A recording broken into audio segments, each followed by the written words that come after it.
They say moments of cruelty have a way of echoing far louder than moments of kindness, and that is why the memory of that night at the charity gala still lingers like a bruise that refuses to fade. It began with nothing more than an invitation, slipped into a young woman's hands, an invitation that promised opportunity, connection, and perhaps even acceptance. But what she found inside those glass doors was something entirely different. She walked into the ballroom with hope tucked tightly against her chest, her heart pounding not from fear but from excitement, her eyes wide at the sight of crystal chandeliers scattering light like stars across the golden ceiling. She had chosen her dress carefully, saving for months from her modest job to purchase something elegant yet understated, something that might let her blend in among the wealthy guests. But blending in was never going to be possible in a room where skin color, status, and money determined one's worth long before character or ambition ever entered the conversation. As she approached the registration table, she noticed the quick glance of the attendant who looked her up and down, her lips curving into a smile that was polite on the surface, but dripping with the same patronizing disbelief she would soon encounter throughout the night. Still, she pressed on, reminding herself that charity events were supposed to be about inclusion, about hearts opening wider than wallets, about causes greater than the shallow masks people wore. But within minutes, she realized she was not seen as an equal participant, but as an outsider, a curiosity, someone who did not belong. The laughter started quietly, in whispers behind manicured hands, as though her presence was an amusing error, a comedic slip in an otherwise flawless evening. She overheard fragments of sentences, cruel words cloaked in false humor, and she felt every syllable slice against her pride. Her throat tightened, her palms dampened, but she forced her chin higher, determined not to let their laughter define her. She told herself over and over silently, like a prayer, "I deserve to be here. I deserve to be here." Yet as the music swelled and the auction began, the taunting grew bolder. A group of young men in tuxedos chuckled openly, nudging each other as they mimicked the way she clutched her glass of water instead of ordering champagne. Two women in glittering gowns whispered, their voices sharp enough for her to hear, questioning whether she had borrowed her dress. And when she tried to engage in conversation about the very charity the event was supposed to support, she was met with blank stares that quickly melted into smirks, as if her words carried no weight, as if her voice itself was laughable. But the cruelest moment came when the host, a man of great influence and even greater arrogance, invited her to the stage to speak, pretending it was out of kindness. She walked forward nervously, thinking perhaps she was finally being given a chance, only to realize when she saw the twinkle in his eyes and the expectant grin of the crowd that she was being set up for humiliation. She stood there beneath the spotlight, her heart rattling against her ribs while laughter rolled across the room like thunder. And in that instant, she made a silent vow. This would not be the end of her story. They might laugh tonight, but tomorrow she would give them a reason to choke on their arrogance. When she left the ballroom that night, the cold air of the city struck her face, sharper than the sting of their laughter, but strangely comforting in its honesty. For the night, air did not pretend, it did not judge, it simply was. She walked down the steps of that glittering hotel, her heels clicking against the marble, her chest tight, but her resolve hardening with every step. The streets seemed emptier than usual, or maybe it was just that her mind was too crowded with thoughts, memories of their smirks, echoes of their jeers, replaying again and again like a cruel record stuck on repeat. She could have let it break her. She could have let that single night define her worth in the way they had tried to. But instead, she let it ignite something deep within, something that had long been waiting for a moment to awaken. Her entire life had been filled with quiet battles, struggles she rarely voiced.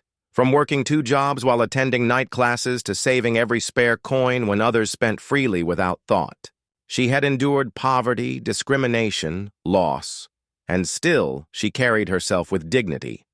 Yet that night, when the people who claimed to represent generosity and compassion chose mockery over kindness, something inside her shifted. She decided she would not only prove them wrong, she would rise so high above their scorn that her very existence would shame their arrogance. As she rode the bus back to her small apartment, she stared out the window at the city lights, each one a reminder of the countless dreams alive in the world, and whispered to herself a promise that sounded more like a prophecy. They will see me. They will know who I am. The next morning, she rose before dawn, exhaustion tugging at her, bones but determination pushing her forward. She brewed her coffee, sat at her tiny wooden table, and opened her laptop, reviewing numbers, proposals, and business ideas she had been quietly nurturing for years. Unlike the wealthy heirs and heiresses who had mocked her, she had not been handed anything. Everything she had was earned with grit, late nights, and sacrifice. She thought about the charity that night was meant to support, a program for underprivileged youth, one she had once been a beneficiary of herself, and realized the bitter irony that the very people supposed to champion hope had instead crushed it beneath their heels. That irony lit a fire. She called her business partner, a friend she had trusted since childhood, and told him it was time. Time to make the investment they had been planning. Time to take the leap they had hesitated on. With confidence fueled, not by spite alone, but by a genuine desire to create change, she moved forward with a decision that would transform her life and, unknowingly, make headlines that would echo across the very same society that had tried to belittle her. She spent the entire day meeting contacts, negotiating deals, pulling every ounce of her energy into setting in motion a plan so bold that it seemed impossible only a week earlier. And while the city around her moved at its usual pace, for her, time had slowed into a clear line of purpose. She was walking directly toward the future she had always envisioned, one step at a time. That night, as she lay in bed, exhaustion wrapping around her like a heavy blanket, she smiled through the lingering ache of humiliation because she knew tomorrow would not belong to them, tomorrow would belong to her. The following day dawned, with an energy in her chest unlike any she had felt in years, a sense of inevitability, as though the universe itself had conspired to put her through the fire of humiliation only to forge her into something unbreakable. She dressed with deliberate care that morning, not in borrowed glamour or forced elegance, but in a simple navy suit that spoke of quiet authority, a reflection of who she truly was and what she was about to do. With a steady breath, she gathered her documents, notes, and proposals, stacking them neatly into the leather folder she had saved up to buy years ago, back when her dreams were still fragile and half-formed. The streets bustled with life as she hailed a cab, the rhythm of the city matching the pounding of her heart, every traffic light she passed seeming to flash in rhythm with her determination. Her destination was a financial institution that had once turned her away with condescending smiles, dismissing her ideas as unrealistic. But today, she was not walking in as the woman they had once brushed aside. She was walking in as someone, armed with proof, with results, with numbers that screamed of success waiting to be unleashed. Inside the sleek glass building, she sat across from men in tailored suits whose eyes betrayed the same skepticism she had seen the night before at the gala. But this time, when she laid out her vision, when she showed them the revenue streams, the projections, the partnerships already secured, their expressions shifted, their doubts crumbling beneath the weight of undeniable facts. Hours passed in negotiations, in questions and answers, in the subtle battle of respect being earned word by word, and when she finally walked out of that building, the contract signed in her hand, she felt a triumph that went deeper than personal: pride. It was not just about her anymore. It was about every young girl who had ever been told she did not belong, every dreamer who had ever been laughed at by those with more money than compassion. That night, she sat by her window overlooking the busy streets, her laptop open once again, and began drafting the announcement she would make the next day. She wrote carefully, every word measured not to lash back at those who had mocked her, but to shine a light on what could be achieved when resilience answered ridicule. Her donation would not be a token, not a sum tossed carelessly like spare change, but a statement, a contribution in the millions, drawn directly from the very business they had once mocked her for pursuing, money that would flow into scholarships, mentorship programs, and opportunities for children who otherwise would never have a chance to stand in the same rooms she had been humiliated in. And as she finalized her plan, she thought back to the sound of laughter echoing against the ballroom walls, realizing with a strange calmness that it no longer wounded her. It fueled her. For tomorrow, when she stood before the world and declared what she had chosen to do with her success, the same people who had laughed would be forced to listen, not out of politeness, but out of awe. She did not need revenge in the form of cruelty. Returned, her revenge would be generosity so vast, so undeniable, that it would silence them more effectively than any insult ever could. The morning of the announcement carried with it a stillness, as if the city itself was pausing to watch. What would unfold? She woke early, her phone already buzzing with messages from her partner, her attorney, and even a few reporters who had caught wind that something unusual was coming. The world of finance and philanthropy often moved in whispers before it roared. In headlines, and already her decision was stirring curiosity in circles far wider than she had imagined. She dressed once again with intention, choosing not extravagance but elegance, an ivory blouse paired with charcoal trousers, her hair tied back neatly, her demeanor composed yet resolute. By the time she stepped out of her apartment, the air felt sharper, crisper, as though it knew her steps carried weight. She arrived at the press conference venue, a modest hall she had rented not for glamour but for accessibility, ensuring that the message would be about the cause, not the chandelier above it. Cameras were already being set up, reporters scribbling, notes, their eyes flicking up with intrigue as she entered, some perhaps recalling her face from the gala, though most had not noticed her at all that night. But they would notice her now. She walked onto the stage not as the timid guest who had once been ridiculed, but as the architect of a movement that was about to begin. She took the podium, her hands steady despite the hum of adrenaline coursing through her veins, and looked out at the expectant faces. For a brief second, she remembered the cruel laughter, the spotlights that had burned her the night before, and then she let it all go, her voice rising firm and clear. She spoke not of the humiliation, not of the arrogance of the wealthy, but of her own story, of growing up in a small neighborhood where opportunity was scarce but hope was stubborn, of working nights to afford education, of facing doors slammed in her face, and of the relentless persistence that had carried her through.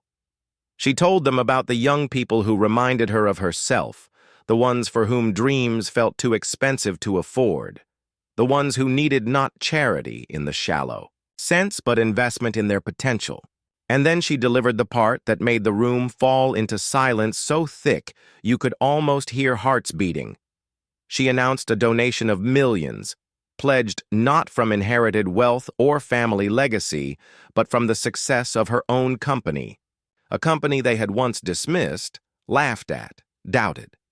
She outlined exactly where the money would go: scholarships, mentorships, technology access, mental health support, all aimed at ensuring no child would ever have to feel the way she had in that ballroom. Cameras clicked furiously. Reporters whispered to one another, some struggling to reconcile the woman before them with the image they had painted in their minds. By the time she finished, the applause that erupted was not polite or forced. It was genuine. It was thunderous. It was the sound of recognition long overdue. And as she stepped off the stage, Her phone lit up with messages from some of the very same families who had mocked her, suddenly eager to align themselves with her vision, their words now dripping with flattery instead of scorn. She read them, smiled faintly, and deleted them without reply. For her triumph was not about their validation. It was about reclaiming her dignity and proving that kindness, when wielded with courage, was the most powerful answer to cruelty. Word of her announcement spread faster than she could have imagined, moving through news outlets, social media platforms, and community networks with the force of a storm. And by evening, her name was trending across the country. People who had never met her before were suddenly sharing her story, calling her an inspiration, a symbol of resilience, a beacon for those who had ever been underestimated. For the first time in her life, she watched her reflection not in a mirror but in the eyes of millions who saw her not as an outsider, not as someone to be mocked, but as someone to be admired. Yet as the attention grew, so did the discomfort among the very families who had ridiculed her at the charity gala. In their private circles, whispers replaced laughter, their smug confidence now tinged with embarrassment. They were unaccustomed to being on the wrong side of a story, unaccustomed to watching their arrogance exposed not through scandal, but through comparison to someone who had displayed a generosity they had never matched, despite their vast resources. She received invitations almost immediately, offers to appear at exclusive events, to partner with organizations, to sit on boards that had once been deemed too prestigious for someone like her. But she chose carefully, turning down most, accepting only those that aligned with her mission, because she understood that her purpose was not to be celebrated among the same circles that once scorned her, but to build new spaces where dignity, opportunity, and equality could flourish. Still, the irony did not escape her when, only days after the announcement, she received a formal letter from the host of the gala, filled with flowery words of apology, claiming her presence had been misunderstood, insisting that they had always admired her determination. She read it once, folded it neatly, and placed it in a drawer, not because she valued it, but because it was a reminder of how swiftly masks could shift when pride was threatened. The apology did not matter to her. What mattered were the hundreds of messages from students who now believed they could chase dreams once thought impossible, from single mothers who felt hope bloom at the thought of scholarships for their children, from teachers who saw in her gift the chance to transform classrooms. These were the voices she carried with her now, not the hollow ones from the ballroom. And yet, deep down, she knew this was only the beginning. Money alone could not fix centuries of exclusion, but it could open doors. And once doors were opened, others could walk through, others could rise. She imagined a future where those same children would one day stand at podiums, not as exceptions but as equals, not as the subject of ridicule but as leaders shaping a kinder world. And as she sat one evening by her window again, watching the city lights flicker like a constellation of dreams waiting to be realized, she whispered once more the promise she had made to herself on that bus ride home. They will see me. They will know who I am. Only now she understood that the they was no longer just the wealthy elite who had laughed at her. It was every doubter, every cynic, every person who believed that kindness was weakness and that cruelty could silence ambition. They would all see her now, and in seeing her, they would see what was possible when resilience met purpose. The weeks that followed her announcement were a whirlwind, the kind of whirlwind that sweeps up not just one life, but countless others, pulling them toward new possibilities. Reporters lined up at her office door, eager to tell the story of the woman who had turned mockery into a movement, while schools and community centers began reaching out to inquire about the programs her donation would fund. She found herself busier than ever, her calendar packed with meetings, interviews, and visits to neighborhoods that reminded her of her own beginnings. But instead of feeling drained, she felt more alive than she ever had. She would walk into Classrooms where children's eyes lit up at the mention of scholarships, their small hands shooting into the air with questions about how they, too, could build futures like hers. She would sit in circles with young girls who confessed that they often felt invisible, that the world had told them to shrink, to quiet their dreams, and she would tell them firmly, her voice carrying the conviction of someone who had lived. Do not shrink. The world only laughs because it fears your strength. Each conversation became fuel for her, each smile a reminder that her millions were not just numbers on paper, but seeds being planted in fertile soil. Yet amid the praise, she remained grounded, refusing to let admiration soften her edge, for she remembered all too clearly how quickly people's tones could change. Behind the camera flashes and the polite applause, she still sensed a current of discomfort among those in high society who had once dismissed her. They were trying to rewrite the narrative, painting themselves as supporters of her vision, but she saw through it. When she was invited once again to attend another high-profile charity event, ironically hosted by the very same family whose laughter had stung her most, she debated whether to accept. It was not revenge she sought, but she knew that standing in that room again, this time as someone whose name carried weight, would be a powerful symbol, not just for her, but for every young girl watching. So she accepted. On the night of the Chi event, she arrived not in borrowed elegance, but in her own quiet strength, walking past the valet line where whispers followed her. Inside the ballroom, chandeliers glittered as before, music swelled, glasses clinked. But this time, the air felt different. Conversations hushed when she entered. Eyes followed her not with mockery, but with respect. Some genuine, some performative. But respect nonetheless. The very people who had once mocked her now extended hands of welcome, their smiles polished, their tones dripping with rehearsed admiration. She shook their hands, but her smile remained calm, knowing full well that she owed them nothing. Later that evening, when asked to say a few words, she took the microphone and, with a steady gaze, spoke not of herself, but of the cause, reminding everyone present that true charity required humility, that giving was not about elevating oneself above others, but about lifting others alongside you. The room grew quiet. Some faces flushed with discomfort. Others softened with understanding. When she finished, the applause was hesitant at first, then building, though she could sense it was less about her words and more about the unspoken acknowledgement that the balance of power had shifted. She had arrived in that same ballroom where she had once been humiliated, but now she stood as someone unshaken, her dignity intact, her generosity undeniable. And as she walked out into the night once more, she realized something profound. The laughter that had once cut her so deeply no longer mattered. It was not silence she had earned from them. It was irrelevance, for their mockery had been small, and what she had built was vast.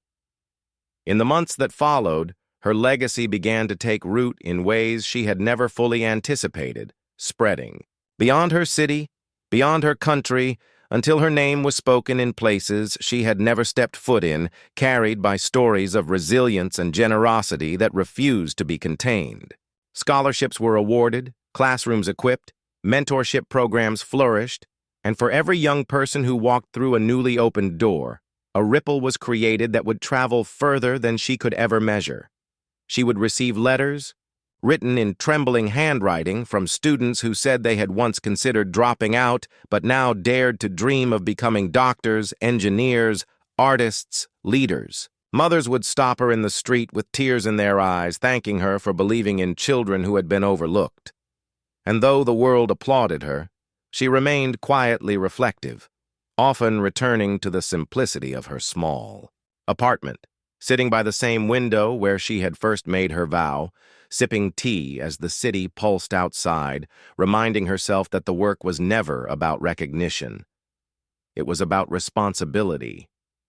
She had become, almost unintentionally, a mirror that forced the wealthy elite to examine themselves, a living contradiction to their belief that money defined worth. What she had shown, what she had embodied, was that character, determination, and compassion carried more weight than inherited fortune. And though many in those rich circles scrambled to align themselves with her, attending her events, writing, checks in her presence, she saw through the performance. She knew change would not come from their guilt or their need for redemption, but from the seeds being planted in the younger generation who would one day rise not with arrogance, but with empathy. Still, she did not despise them. Instead, she pitied them, for their laughter had once been their shield against their own insecurities, and now their silence revealed how hollow they truly were. She carried herself with grace, never stooping to throw their mockery back at them, for she understood that the truest victory was not in humiliating them, but in proving that she had never needed their approval in the first place. One evening, nearly a year after that fateful gala, she was invited to speak at a global conference on philanthropy. Standing before an audience of leaders, activists, and dreamers from across the world, she told her story, not as a tale of revenge, but as a testament to the power of resilience.